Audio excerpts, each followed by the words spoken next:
Assalamualaikum warahmatullahi wabarakatuh. Kembali lagi di channel Diet Talk, channel yang mengulas tuntas seputar diet. Sebelumnya, mari kita perkenalan dulu dengan saya Muhammad Imam Hanafi. Saya di sini ditemani oleh Bang Hakim Akamsi, anak kampung sini. Bang Hakim. Ya. Sebelumnya saya akan bertanya nih tentang kebiasaan diet yang aslinya itu salah dan tidak tepat di masyarakat sekarang ini. Soalnya kan kebanyakan masyarakat tuh kan masih awam tentang apa sih itu diet yang sebenarnya gitu. Oke, pembahasan kali ini menurutku sangat menarik ya, karena dari kacamata kita sebagai calon kacamata saya. Iya, kacamata. Menurut kacamata saya juga di masyarakat sering terjadi mispersepsi apa sih diet itu yang dimaksud diet. Kadang kita melihat diet itu hanya sebatas menurunkan berat badan. Kadang ada juga yang mungkin diet mengurangi berat badan agar tidak terlihat gendut ya. Oh, iya. Tapi kan gemuk. Ya. Gendut tuh kesannya agak karanah. Ya, Itu sih agak kasar dikit gitu. Mending gemuk atau enggak kurus, tapi kurusnya bulat gitu aja. Berarti mungkin kita merubah persepsi terlebih dahulu ya. Mungkin diet yaitu suatu mengatur pola makan sesuai dengan tujuan kita. Namun yang terjadi di masyarakat seperti saat ini kan banyak pola-pola diet yang mungkin sebenarnya kurang cocok dengan keilmuan gitu, dengan metode-metode yang tidak seharusnya dilakukan.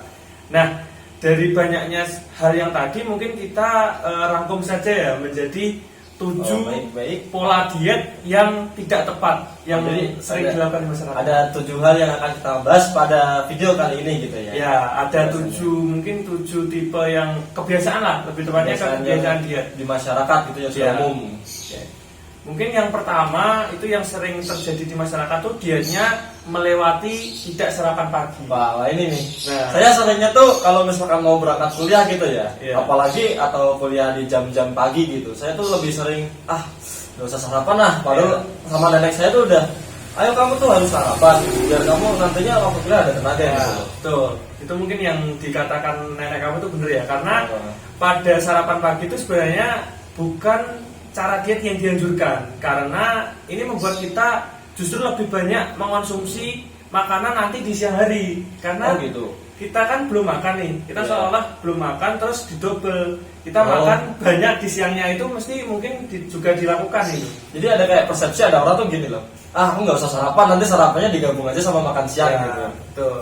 Nah, melewatkan makan siang juga dapat menurunkan mood dan meningkatkan resiko obesitas. Nah, mungkin kita pernah membaca jurnal terkait dengan apa sih korelasi antara mengurangi karbohidrat yang sangat jauh dengan obesitas.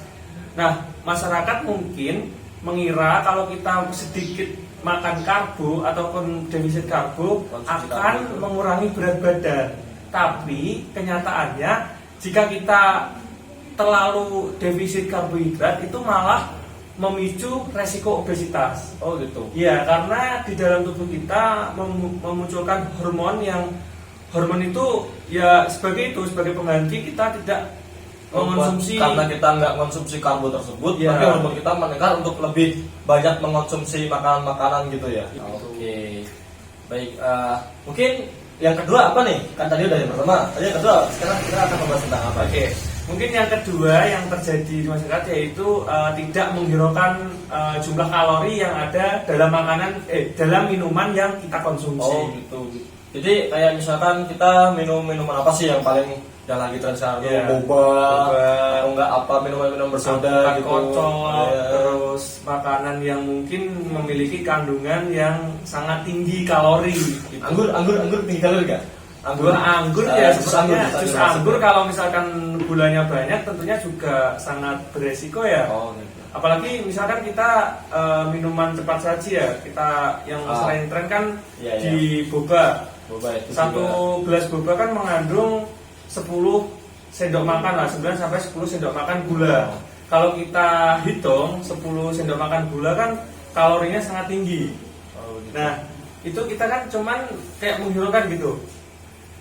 Kita minum minuman yang sekiranya kita bukan makan, tapi satu boba itu bisa 200 sampai 300 kalori. Mungkin kita lanjut aja ya. Mungkin di masyarakat yang terjadi saat ini, yaitu mungkin diet gagal itu karena makan terlalu banyak protein dan lemak. Ini yang ketiga ya, ini yang ketiga. Nah, ini yang ketiga. ini yang aku katakan tadi, di masyarakat tuh saling menyalahkan kalau karbohidrat itu penyebab diet yang berlebih atau gagal diet karena kebanyakan makan karbo. Iya, padahal yang ya sebenarnya tidak salah sepenuhnya karbohidrat ya, karena kan kita kayak yang aku sebutkan awal, orang kalau misalkan kekurangan karbohidrat itu akan beresiko malah terjadi obesitas. Gitu. Yang tadi ya, yang kita malah kekurangan, malah ada hasrat ingin lebih, makan lebih gitu ya. Betul. Nah, ini membatasi asupan karbohidrat dan meningkatkan protein serta lemak secara berlebih dapat membahayakan bagi tubuh kita. Kondisi ini tuh dapat merusak ginjal dan meningkatkan kadar kolesterol yang berakibat pada penyakit jantung serta stroke. Waduh, ya, juga ya. Jadi kan mungkin kalau misalkan ini tuh malah arahnya lebih ke bahaya ke tubuh kita sendiri gitu. Bukan malah kita balik ke tubuh kita lagi nantinya. Gitu. Bukan kita mendapatkan berat badan yang turun, malah dapatnya penyakit begitu kan. Itu kan malah mungkin sangat merugikan tubuh kita gitu kan. Apalagi kita terlalu ibaratnya banyak protein sama lemak gitu.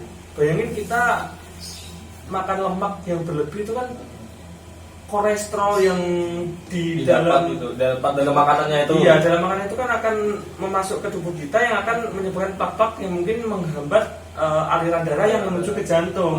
Itu mungkin sebuah penyakit yang sangat membunuh saat ini ya. Selain diabetes, itu juga ada kolesterol, itu juga sangat berbahaya begitu. Berarti ya serem juga sih. Nah, karena kita lanjut pembahasan kita yang keempat. Oke. Mungkin di pembahasan nomor 4 ini ada makan tanpa garam. Kita makan tanpa garam. Ya. Kalau saya seringnya lebih suka itu sih, apa sih? MSG itu. Micin. Ya, micin gitu. Ya, ini lebih berasa gitu daripada garam sendiri gitu. Iya, betul. Nah, di diet tanpa garam ini ya mungkin sangat populer yang terjadi di masyarakat ya, karena makan tanpa garam ini sedikit justru dapat membahayakan oleh tubuh kita. Ada pro kontranya juga ya? Iya, ada pro dan kontranya gitu. Secara ilmiah di dalam tubuh tuh tetap membutuhkan asupan garam gitu, terutama untuk produksi di hormon kita, hormon tiroid, kemudian untuk memelihara cairan tubuh, kemudian ada juga menjaga aktivitas sel di dalam tubuh kita gitu. Nah, namun juga seperti ini kok asupan garam harian tuh juga tidak boleh berlebih gitu, akan sangat berbahaya kalau misalkan berlebih. Berarti tiap orang juga punya standar pemenuhan asupan garamnya masing-masing juga gitu. Ya, karena kelebihan garam juga akan meningkatkan gitu, ya. resiko hipertensi, stroke jantung. Gitu. Ya, tekanan dari ya betul. Tapi juga orang tuh kadang loss di sini. Kayak misalkan kalau kita jangan sampai makan garam gitu kan, itu kan sangat berbahaya karena garam itu penting untuk mengikat cairan di dalam tubuh kita. Iya. Kalaupun kita makannya garam sedikit, itu secara ditimbang itu benar, kita akan turun BB-nya, tapi yang turun itu air. Karena kita garamnya itu kan nggak terikat, karena kita nggak ada garam, air yang ada di tubuh kita nggak terikat. Iya. Jadi semua tubuhnya kelebihan oleh cairan gitu ya. Malah dikeluarkan. Malah dikeluarkan. Iya, karena nggak ada yang mengikat. Misalkan cairan istilahnya keringat gitulah. Iya. Kita kalau misalkan berolahraga atau beraktivitas pasti juga mengeluarkan cairan atau keringat tersebut. Iya, betul. Jadi kalau misalkan tidak makan garam, itu malah justru kita kekurangan itu, malah nanti cairan yang di tubuh kita semua keluar. Ya benar sih. Malah kita nanti jadinya dehidrasi. Iya, kita kan misalkan ditimbang, ya benar sih kita berat badan kita berkurang, tapi itu air yang keluar tuh berkurang tuh air, bukan lemak ataupun betul. Nah, mungkin kita lanjut aja ya. Mungkin yang banyak terjadi itu kekurangan serat. Jadi kekurangan serat pada makanan tuh dia membatasi asupan kalori harian, justru dia malah menurunkan asupan serat harian, padahal serat itu sangat dibutuhkan untuk membantu menurunkan berat badan dengan cara menahan rasa kenyang lebih lama.